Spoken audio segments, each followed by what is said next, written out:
Okay, now I'm live. Now I'm live, guys. Welcome back to another track back stream, guys, where we will be reacting to the latest football news regarding Bryan Mbeumo. With him, apparently there's links that's going on with Thomas Frank and the hijacking of this Manchester United transfer, which for me, I am slightly worried about right now. Slightly worried about, right? And we are going to speak about other football news that's, of course, transpiring in the world of football and using reliable sources like David Ornstein and Fabrizio Romano and Florian Petterberg. I think those are like my most reliable transfer journalists that are around because the other guys, in my opinion, I really don't rate them as much because they aren't as well connected in the footballing world. So that's why I'm using Fabrizio Romano and David Austin for a point of reference. But anyway, guys, speaking of Bryan Mbeumo, right? So there's been reports that Spurs are planning on hijacking this deal regarding Bryan Mbeumo and Manchester United. And is I think the first people to actually put it out was a journalist going by the name of Reluctant Nico. I've heard of this name before. Is it a reliable source? Not really, in my opinion. He has had a few hits and misses, right? But of course, Spurs fans right now are excited about this because a player of Bryan Mbeumo's quality, bro, he's needed in a team like Spurs, especially playing on the right wing. Well, I'm pretty sure he's left-footed. That's cutting in a lot. So for me, right, I'm panicking about this one because thing is too is Thomas Frank, like the main catalyst for this is Thomas Frank going to a Tottenham because Thomas Frank of course has managed Bryan Mbeumo at Brentford. He's the guy that brought Bryan Mbeumo to Brentford, so they've got a close relationship, right? Because if Spurs weren't involved for this, like a week and a half ago, it was reported that Bryan Mbeumo had given Manchester United the green light. He actually chose Manchester United over Newcastle, right? A team that's got Champions League qualification. With Tottenham, they've got Champions League qualification. They've got a space on that right hand side. They have got the money to pay Brentford as soon as possible, right? But I'm pretty sure that the transfer window is closed again for the Club World Cup because it was a small time period where teams could actually do a deal so they could actually sign players for the Club World Cup. And then later on, I think it's June 16 that the transfer window opens back up again, and that gives, like, again, Spurs and Thomas Frank time. That gives them time to actually try to convince Bryan Mbeumo to go to Tottenham Hotspur. So I'm really scared about this. But anyway, guys, let's see what Spurs Connect are saying right here. So Tottenham are trying to hijack the move for Bryan Mbeumo. Let's see what the fans are saying. So of course, yeah, Spurs fans are welcoming this, bro, because, like, listen, if you've got Brennan Johnson, yeah, I know he scored in the Europa League final, but I think that guy is crap, bro. I generally do think that Brennan Johnson should not be playing for Tottenham Hotspur. He's not at that level, in my opinion. From the outside looking in, right, I don't think that he is at that level. And the thing is too, right, like, Bryan Mbeumo is an upgrade to for Spurs, bro. So like, this deal generally does make sense. You get what I mean? But yo. Aaron says need to start acting like a big club, match the wages Manchester United are offering. This would be a great buy. Plus Frank, that would be the best possible business. Yeah, man. Yeah, mate. It's for like, these rumors aren't popping out of nowhere, guys. Like, there has to be some truth to this, dude. There has to be some truth to for this as well. And this is coming from Ben Jacobs. Literally a day ago, it says Bryan Mbeumo has made his preference to join Manchester United clear, and all suitors are aware. Thomas Frank expected arrival at Spurs could naturally change some transfer targets, but suggestions of a Spurs hijack from Mbeumo are for now premature. Manchester United solely focusing on trying to agree a fee with Brentford. Spurs are looking at the right central attacker with Callum Dimbling on the list, but as of now, Manchester United are currently the only side in formal talks with Brentford. But a lot can change in 6 days, dude. And this is what I mean, right? Like when it comes to Manchester United and like transfer sagas, for me, like I hate it when United like going for a player and it takes them about like freaking 2 weeks to sign a player. Like if you look at what Real Madrid do, if you look at what Man City do, Man City were speaking to Ryan Cherky for like 4 days straight away, signed him, boom, no issues. Same thing with like Real Madrid and Dean Howson. They were in for Dean Howson, like literally 6 days later, boom, signed him, dude. Like there's none of this dilly dally, bro. When Manchester United leaves these sorts of things running too late, teams can come in and hijack players. Look what happened, 2 years ago with Cody Hakpo. A lot of people thought that, listen, Cody Hakpo, Dutch, got a relationship with Eric Ten Hag. They've got the same agent. United are definitely going to sign him. Took too long, and then literally Liverpool went in and signed him, bro. Like this happens to us the majority of the time, man. Even with Ryan Cherky as well. Like United was the like literally. I think it was us and maybe Brighton that were in for Ryan Cherky, right, for quite a while earlier in 2025, and look what's happened to that. He's going to Man City now for 35 million euros. You get me, bro. But anyway, we will continue, guys, because there is also something. I'm pretty sure there was something about like a transfer embargo. I think it was like June 16 or something like that. Because I'm pretty sure this one was open for the Club World Cup. Where is that one, mate? There we go. There you go. It came from Santa Devils, right? And it says Manchester United are not expected to make any progress on a deal for Bryan Mbeumo today. Confirmation of a second bid could arrive shortly after the window opens up again on June 16th. And that second bid, I'm pretty sure is going to be like what, 50 million pounds plus 10 million add-ons. That's what I'm going with right now, because I'm pretty sure that the last one was 45 million. I'm pretty sure it's like 45 million pounds with 10 million pounds on add-on too. So yeah, man, like it's highly frustrating, because I want to see what United fans are saying about this, by the way. Yeah, F this. Why does it go so long with other teams to get a deal done quick? Yeah, bro. Yeah, mate.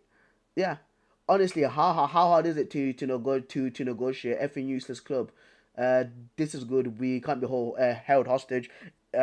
Each and every signing we are worked with 50 million and above, and we've been milked for far too long. And whenever we sell extremely cheap. Soon we may sell at a buy one get one free.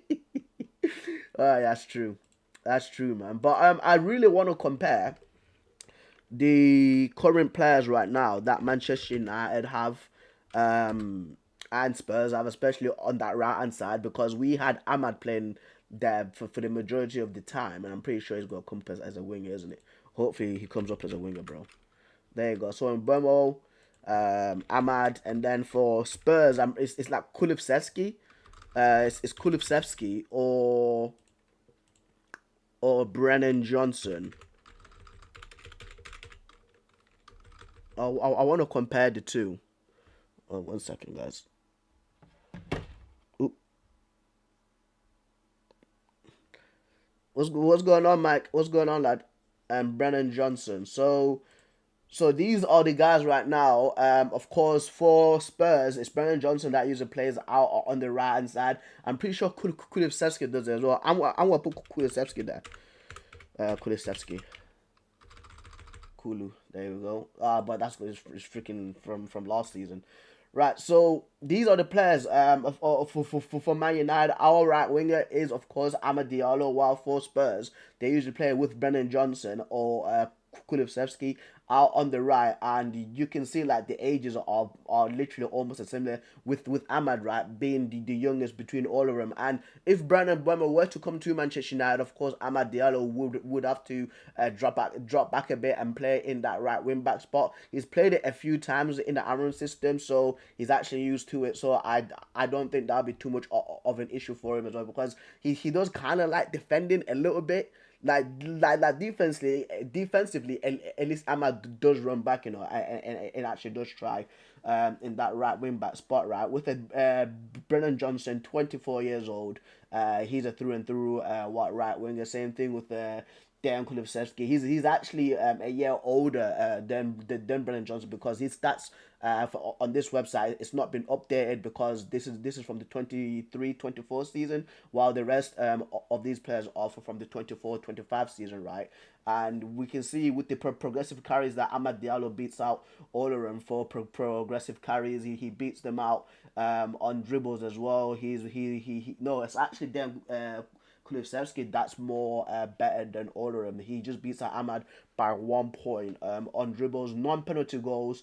It is going to be Brennan Johnson on 92, because it's like Son or James Maddison that takes penalties for Tottenham, so that's why his number is low too. And I'm presuming that Bryan Mbeumo's number should be high, because he's one of the main penalty takers for Brentford. I think it's him and Johan Wissa that share the penalties. XG and XA, it is going to be Brennan Johnson that's got a little bit more than the rest of the players.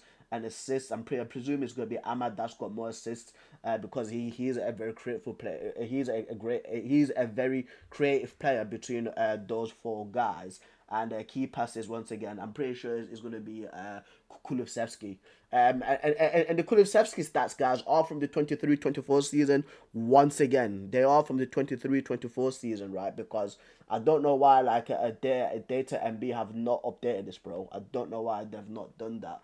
But anyway, attacking actions, I'm pretty sure it's going to be Kulusevski and Ahmad that are going to be up there, but are going to be up there. But the thing is, though, like with Bryan Mbeumo, he's a through and through like goal scorer. You get what I mean? So he actually does what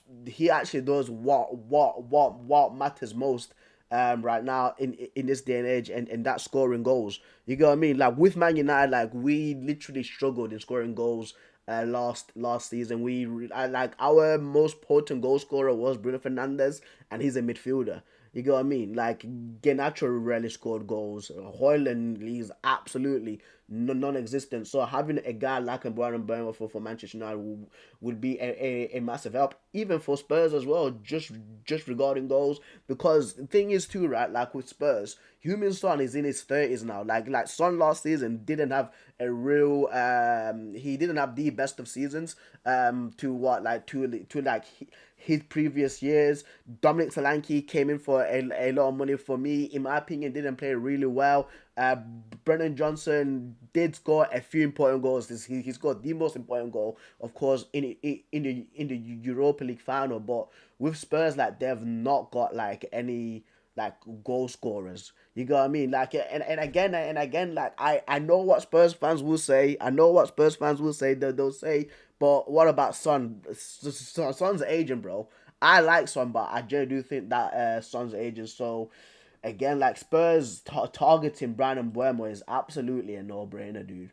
It's absolutely it's absolutely a no-brainer, and maybe again, like it's just the link with Thomas Frank, Brentford, and I'm pretty sure like the Brentford like Thomas Frank as well. They might be able to do him on a freaking cheap, because when it comes to Manchester United, they always want us to pay freaking full price, bro. So that's one thing that I am just worried about. I'm worried about that. But anyway, guys, let's move on. Let's check out the latest football news regarding Fabrizio Romano, and let's check out the latest Manchester United news. Let's check it out. So let's check out the latest Manchester United news. So Arsenal regard. So this is Arsenal actually. As done and signed. Expect to report. Okay, so Real Madrid never wanted thingy then. So Robert, you never wanted Zubimendi. Wow, then cool. Right, Real Ferdinand. I don't think he's the guy who crushed me. What for? You don't think so? I've watched him. I've not watched him loads. I've watched him probably 3 times. We watched him. No, but Right. realistic. Yeah, realistic. You ain't getting a sack. You're Gilchrist. You got to go for him. Right, let's see. I'm gonna put the volume up a bit because. So Real Ferdinand is saying that Victor Gyökeres is not a guy, is not a player that Manchester United should be trying to sign because he doesn't think he's the guy. Right, let's see. Why not?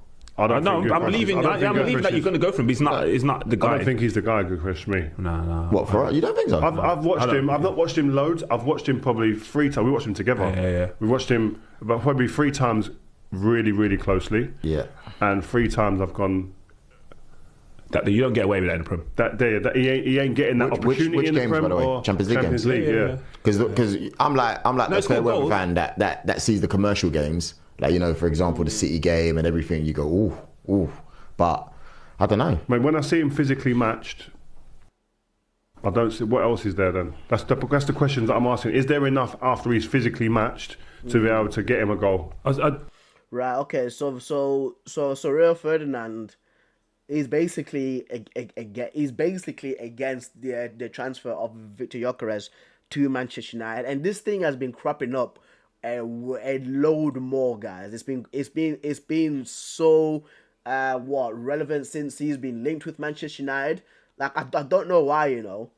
I don't know why. I don't know why. Like all of a sudden, like Victor Gyökeres is a terrible football player. You know what I mean? Like you had like Arsenal fans. Let me go full screen, bro.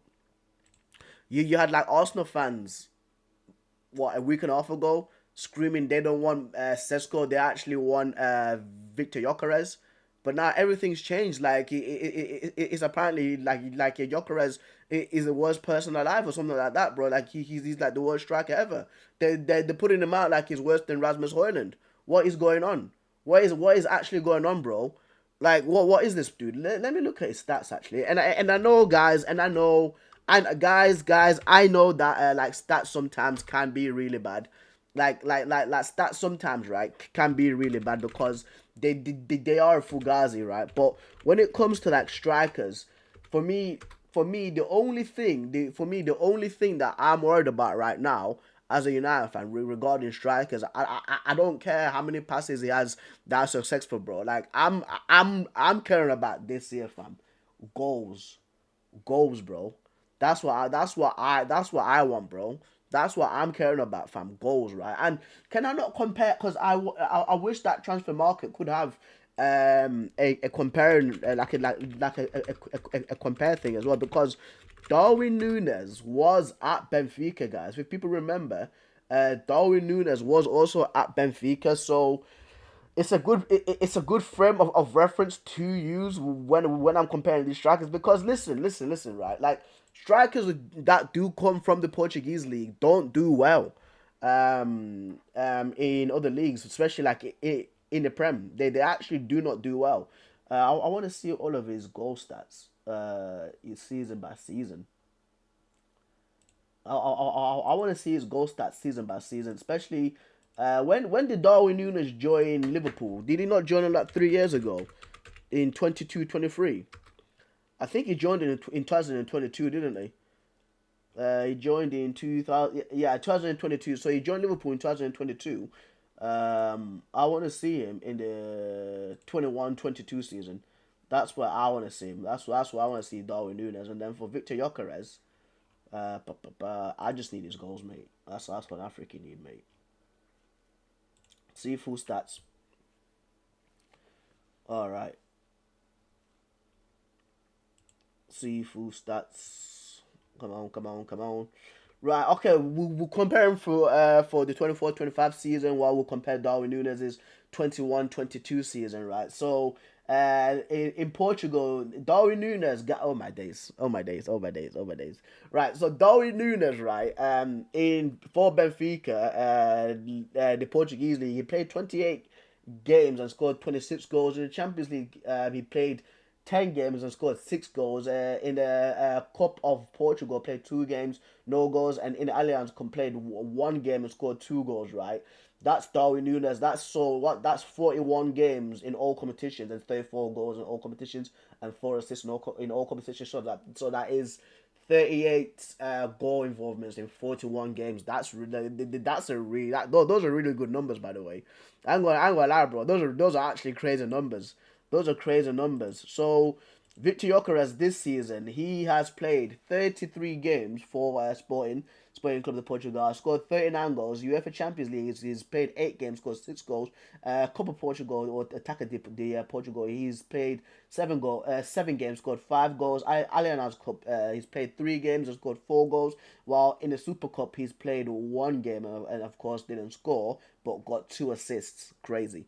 And in total, so that's 52 games in all competitions, and it's got 54 goals in all competitions, and 13 assists in all comps. So that is 67, bro. That's 67 goal involvements in all competitions, mate. That's crazy.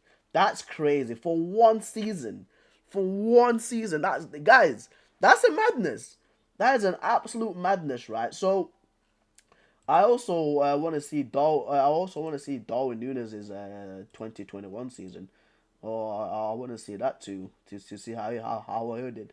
Okay, so with Darwin Núñez, in the entirety of his second to last year in Benfica, he only scored 6 league goals in 29 games. You get what I mean? So, and then I think it was out just due to injury, or is that no? Okay, so that's the international. So he missed 1, 2, 3, 4 games due to injury there, right? But come on, man. Come on, dude. Like that, this is crazy, man. 67 goal involvements in this season that's just gone past for Victor Gyökeres is an absolute madness. It's a genuine madness, bro. Like, these are some unreal numbers. That is 58 goal involvements in 50 games. I want to see the 22-23 season. Was it at Coventry then?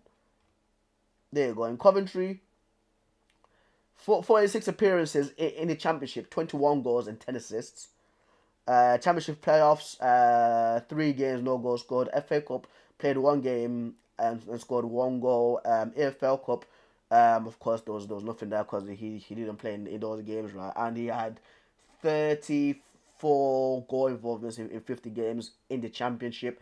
And that's, for me, that's one of, like, their pluses with Victor Gyökeres, because Victor Gyökeres he's played in the he's played in English football before, so he's used to the physicality. So with like Darwin Núñez though, like Darwin Núñez, like he's never played in England. Like his first time playing in England is literally for Liverpool. You get what I mean? So it's I do know what Rio's trying to say. I do know what Rio's trying to say, but who else can we go for? Like, honestly, who else can we go for? Who got Ekitike still knocking around? There's also Victor Osimhen, who's a Galatasaray. He has turned down Al Hilal. Let's see what Hugo Ekitike is saying. So, for 48 appearances in all competitions, 22 goals in all comps, and 12 assists. So that is 34 goal involvements in 48 games. You get what I mean? Like, the numbers that Gyökeres is putting up is absolutely crazy, though. It is absolutely crazy, dude. But anyway, a few people I've seen saying the same for Osimhen, like Martin and now Rooney. Who do we actually want? The Mateta, which is a good player to be honest. Yeah.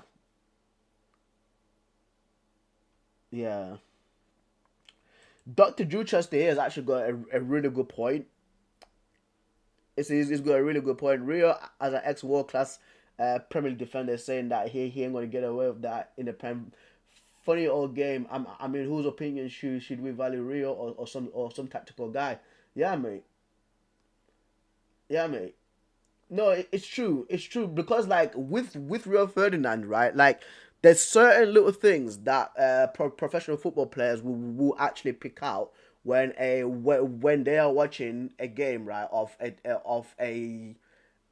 Basically there's certain things that professional football players can notice within certain players, right, when they're watching a game in real life that other people, especially like normal football fans, do not notice. There's like little small like nuances, like how they are like how they make the runs, how they like touch the ball when they even like scanning and stuff like that, how much space they give to their opposition, right? And it's those little differences that professional football players can actually pick out. So with Rio Ferdinand, when he's basically saying that Victor Gyökeres, like what he's doing right there in the Champions League, or what he's doing right there while playing for Sporting, while he's playing for Sporting in the Portuguese league against the team that, let's say, like Boa Vista, right? Like a defender in the Premier League would not allow that because he would be very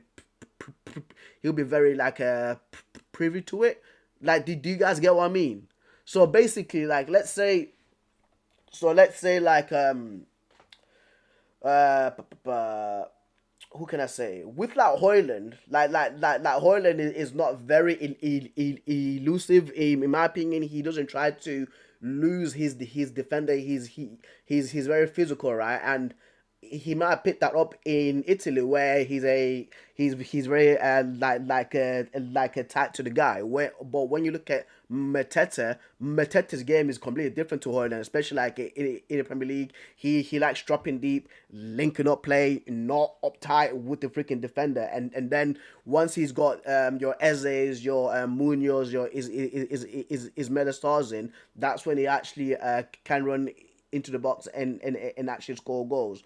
Like it's hard to explain. It's hard to explain. Like if you've played football or like done a sport and you understand it, like it genuinely does make sense. It genuinely does make sense. But yeah, not a lot of people would actually get that. You get what I mean? Most proven goal scorer in Europe is not good enough for Manchester United. What a clown. Yeah, because I didn't really explain that thing well, but I genuinely do get what Rio is trying to say here.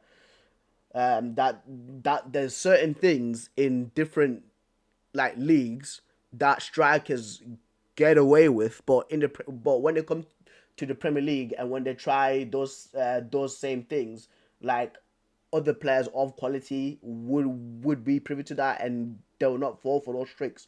Especially like with the Gyökeres, because I've seen Gyökeres guys sometimes, right, like drift out to like the right wing and like place himself like right next to the right next to the left back, or he might drift out to the left side and place himself right next to the fullback. It was the Benfica game. It was actually the watch long that I did on this channel with a Valentino, where he kept on doing that, and I'm pretty sure that's how he got the assist for that Francisco Trincao goal too. So yeah, man. Yeah, yeah. I did notice that. I did notice that. But listen, who else is there, bro? Who else is there? Who else is there? Right. Let's continue with more Manchester United news. I want to see more things.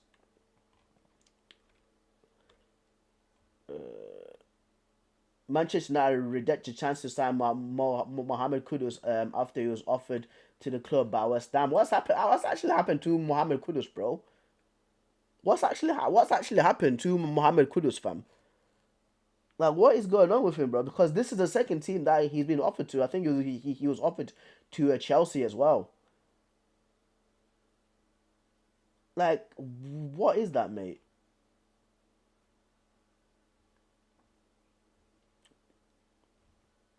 Chop shop news. This clown club. Low key would take him over in Burma, but I think that's just me. But something's definitely happened for West Ham to say, listen, like we're actually trying to we're actually trying to offload a player like Kudus, man. It was the same thing with like Paqueta as well. Like don't get me wrong, right? Like those betting stuff with Paqueta is of course screwed him up, right? But like last season, it was absolutely unreal, man.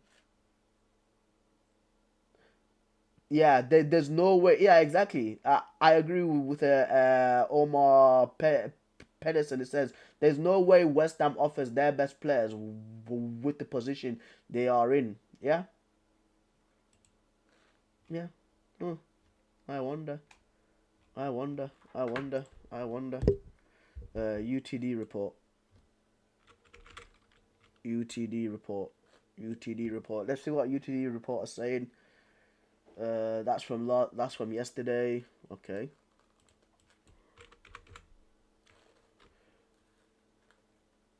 It's not a plug. Let's actually know what. Let's do the United stand. There you go, United stand. Let's do the United stand, man. Let's see what they're saying. Okay.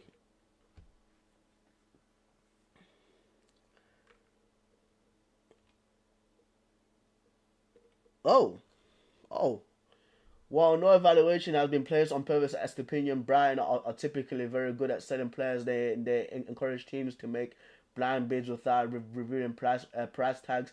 Any potential deal would be later in the summer. All right, I actually like Estepinian, man. He'll be good. He'll be a good fullback for us.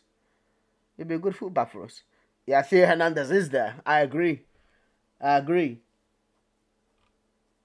Theo Hernandez will be a good signing, man. But yeah. No. I like that. Okay. Wide player will likely be physically dominant.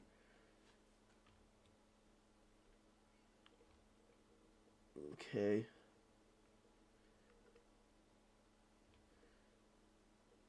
Man United, Everton, and Al Hilal have all have Ndidi on their radar as they're seen as good value for money with his 9 million relegation clause as a potential squad player. Nothing is advanced with any club as of yet. And Ndidi would actually be decent for us, as like a bench player. You get what I mean? Especially like for the defensive aspect side of the midfield, because that's one of the main things that I actually speak about with the Manchester United. Like that really worries me a lot is the whole is the whole midfield part to where we absolutely just get ran through all the time, bro. And like the only like defensive midfielders that we have is like Ugarte and Casemiro, but like Casemiro, his legs are as people can see, like he's not as agile, he's not as fast, right? Of course, like his footballing brain is not there, but it's just like the athleticism of him getting himself around the pitch faster. That's the only issue that I have with indeed for 9 million. It's actually pretty. It's like I wouldn't say it's gonna be peanuts for us, but right now 9 million 9 million is quite a bit of money for us. Oh, that's crazy, bro. Right. Good. That's good. At least Manu's staying. At least, bro. Yeah. We'll move on. Screw it. We'll move on. Fabrizio Romano. Let's see what's going on with Fabrizio Romano. So Olympic Lyonnais keep advancing on former stages for Angel Gomez's free transfer. The expectations for the real deal to get done and sealed soon. So Angel Gomez is going to Olympic Marseille. So I was gonna say Tolisso is plays for them, but no, Corentin Tolisso is at Lyon. Like, what is Marseille's team actually? I want to see Marseille's team actually.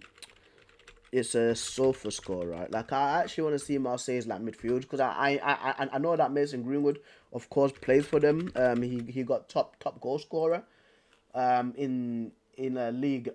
So I just want to see like their last game.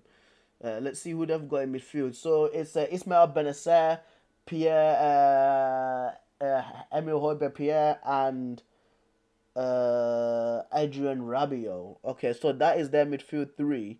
So where is he going to slip in there? Because I think Ismail Benacer is actually on loan from Milan, isn't he? Spell it wrong. It's Benacer, Benacer. Right, I'm pretty sure he's on. Yeah, he's on loan for one season. So okay then. So I'm presuming that Angel Gomez is going to be the replacement for man like Ismail Benacer. I actually want to compare the two of them as well. So let's jump into data MB, because it's going to definitely bring something different to Marseille, especially in that midfield. So and then Ismail Benacer. So this is all from last season. So with key passes, Angel Gomez has more key passes than Benacer. Progressive passes, he offers more than that. So yeah, that's the thing with Benacer. He's the more physical player, and I would argue to even say like Benacer's dribbling is kind of like almost similar to Angel Gomez, because Benacer is a good dribbler, bro. He can actually play himself out of tight situations.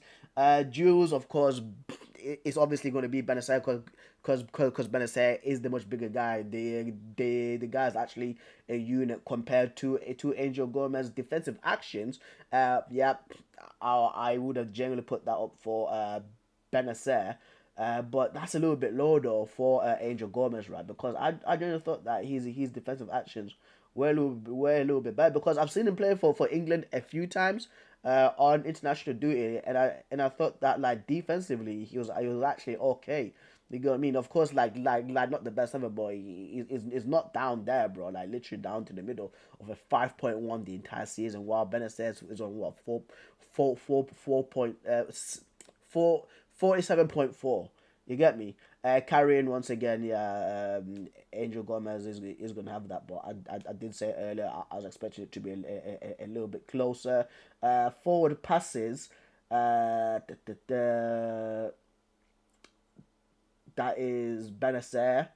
Once again, man, like Angel Gomez's forward passing is good. Like, yeah, because like the key passes that Angel Gomez has, right, is better. So for me, like forward passing, would have expected that to be much more closer. And then for the forward passage percentage, so the percentage,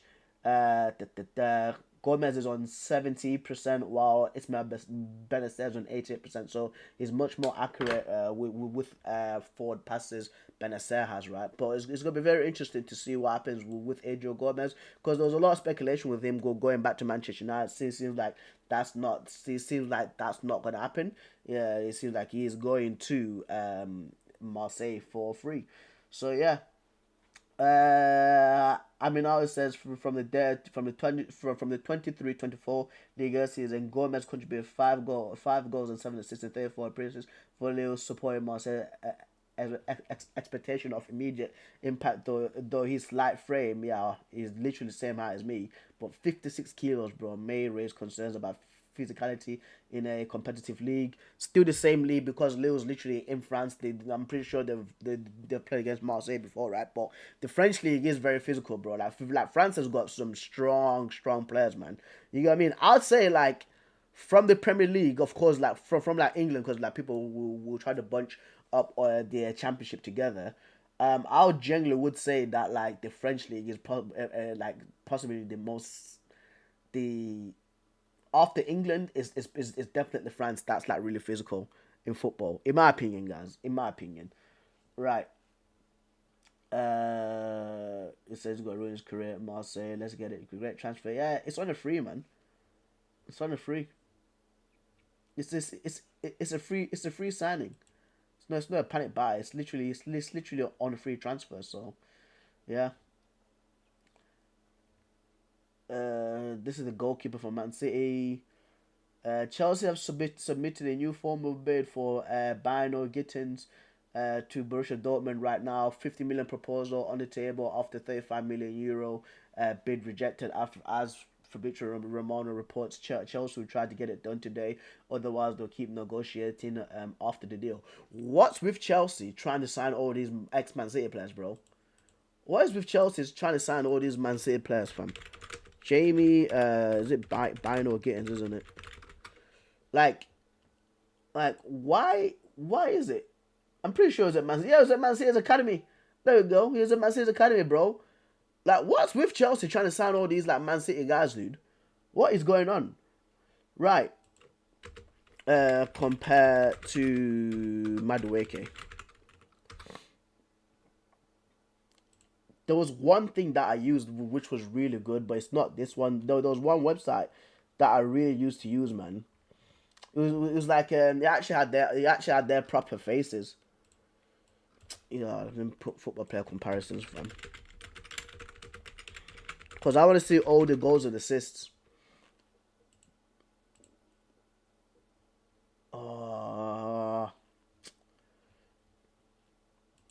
Was it? Well, it wasn't Skorka, weren't it? No, it wasn't Skorka. It wasn't Skorka. Jamie Bino Gittins. Jamie Gittins. There we go. Jamie Gittins. Compare him to Noni Madueke.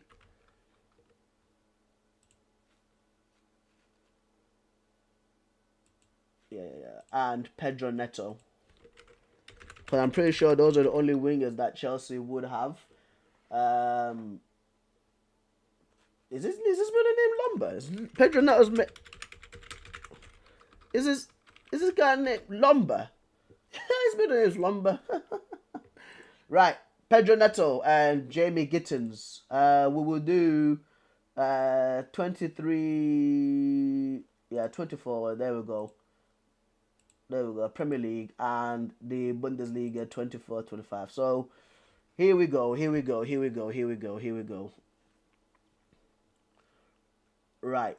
So with Jamie Gittins, he's played the same amount of games as Madueke, but Pedro Neto has played more. I don't know why the Wolverhampton badge is popping up. Right? But yeah. I want to see, like, the goals, man. I actually want to see the goals, bro. I want to see the goals. I want to see everything. Give me everything, matey. Give me everything.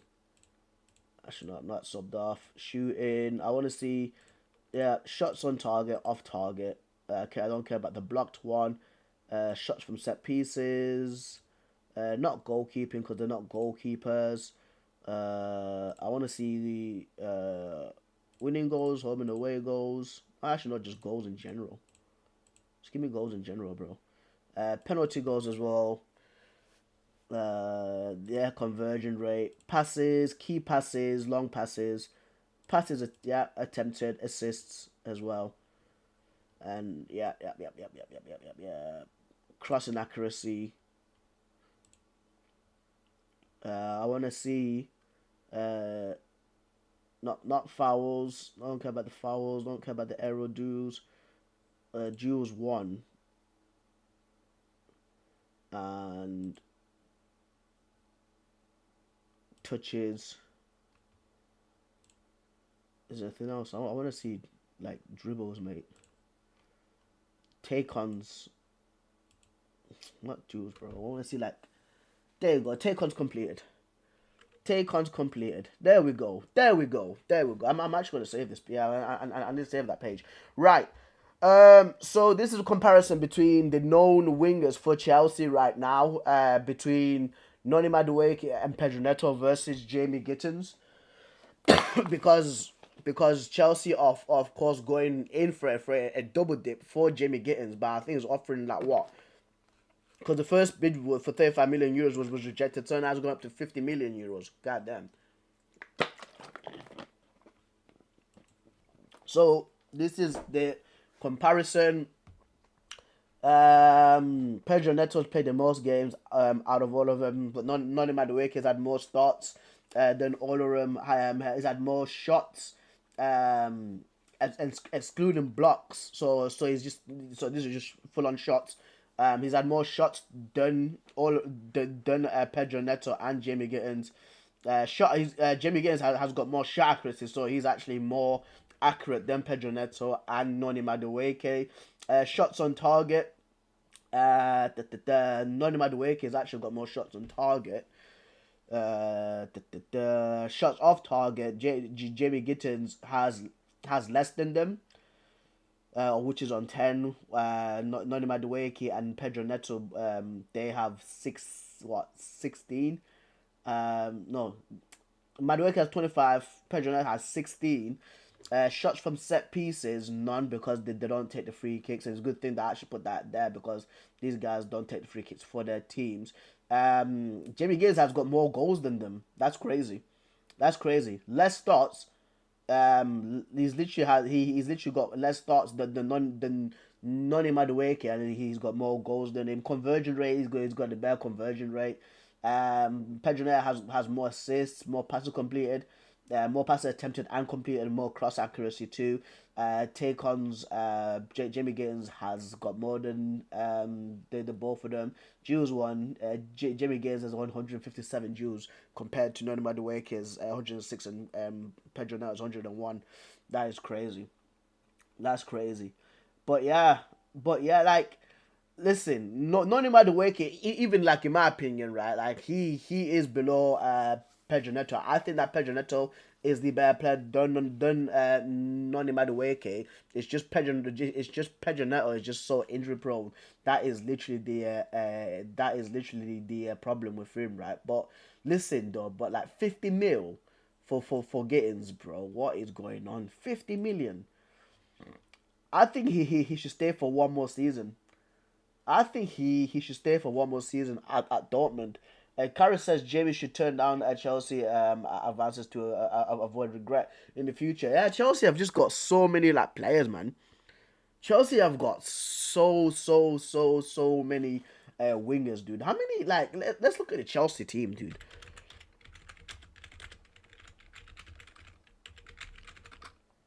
Like, Chelsea have a lot, bro. What is this, bro?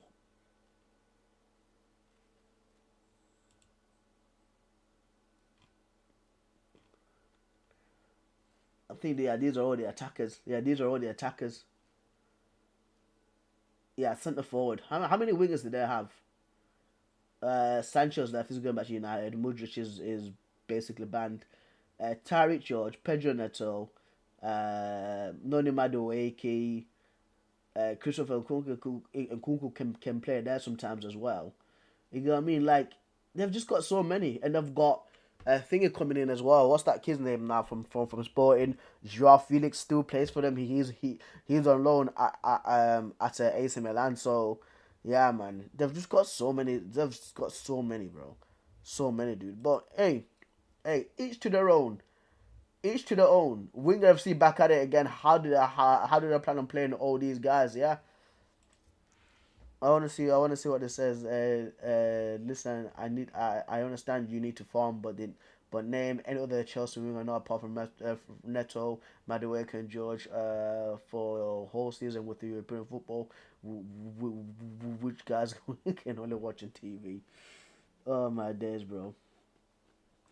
Yeah, Esteval as well. Like Esteval's joining Chelsea after the Club World Cups occurred too. So Chelsea have just got so many wingers, bro. There's so many wingers, mate. It's crazy. And the majority of them are just and the majority of the players that they're signing right now is literally all former Man City players. Right, Teo Hernandez in discussions with Atletico Madrid after turning down Al Hilal on Sunday. Talks are ongoing with his camp, but no proposal at AC Milan expectations level yet. Milan had deal done with Al Hilal for 35 million euros and insist on importing fee. Yeah, man. Teo Hernandez, dude. Teo Hernandez. Joe Bellingham, of course, he's gone the Kante. Oh, so what? So Al Hilal won't... Nah, get your hands off Kante, fam. Leave Kante at Etihad, bro. What are these guys playing at, bro? What are these guys playing at, fam? Right, David Ornstein, and then I'm going to finish off, guys.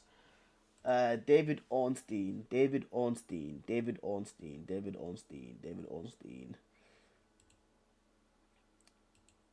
We'll speak about latest football news as well. After later on. Not now, probably like around like 8 o'clock or something like that. Yeah, this is crazy. I think we've already done this, haven't we? Yeah. Yeah, we've already done this. Chelsea and Bano Gittins. But okay. Alright, guys, I'm gonna have to end it there. I'm gonna have to end it there. I am gonna come back on later on just to react to other football news that's been going on around England, and of course maybe reacting to like social media stuff later on for the late night stream. But yeah, thank you for the people that have come through. Thank you for liking the stream as well, guys. So please like the stream as well. But yeah, I will catch you like roughly around 7:30, 8, like 8 o'clock ish. So yeah.